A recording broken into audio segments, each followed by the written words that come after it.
All right, guys, happy Saturday. I'm going to work through as much of the semester exam review as I can before I run out of space on my phone.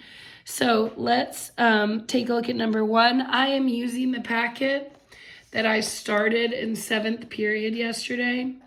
So if you're in my 5th period, all of the questions that are already done on this packet, you can see them explained in the video that I took of class yesterday. So if you're a 5th period kid, you can watch this video, but a couple of the questions will be repeats. And then any question I don't do in this video, you can find in the video that I posted yesterday of that class period. Let's start with number one. So we have x squared minus 3, and then it's to the 4th power. They're asking us for f prime of 1, so we know we're going to have to take the derivative. So if it's x squared minus 3 to the 4th, the 4 is going to come down to the front. And then remember that your core stays the same, but then the power to the 4th drops to the 3rd.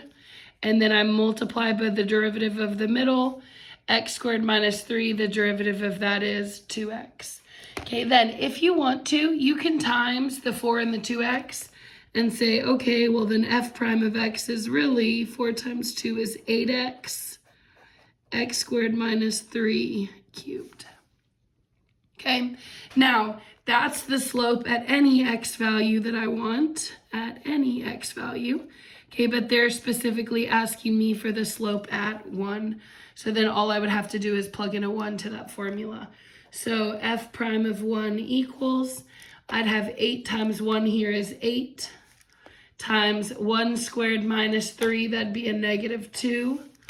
1 squared is 1, minus 3 is negative 2, and then cubed. Okay, then negative 2 cubed is negative 8. And 8 times negative 8 is going to give you negative 64. So number 1 should be answer choice A. Okay? All right, let's keep going. So we finished all the other questions on this first page. And we're taking a look at number 6. Okay, this is one of your rules that we learned from your mini notes. Okay, so the derivative d dx of inverse sine of u is u prime over square root 1 minus u squared. Okay, so all that you really have to do is identify your u, take your u prime, and then let the formula do the rest. So in this case, it's the inverse sine of 5x. Then my u is a 5x, which means that my u prime is just a 5. And then from there, I'm just plugging in to that formula.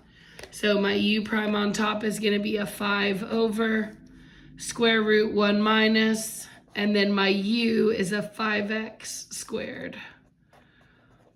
Now, if you forget to put those parentheses, your answer could come out wrong because you just have to remember you're squaring both of those. So if I square the 5 and the x, that would be 5 over square root 1 minus 25x squared. So that would be E. Okay, also remember that inverse sine and inverse cosine, the formulas are the same except for the fact that cosine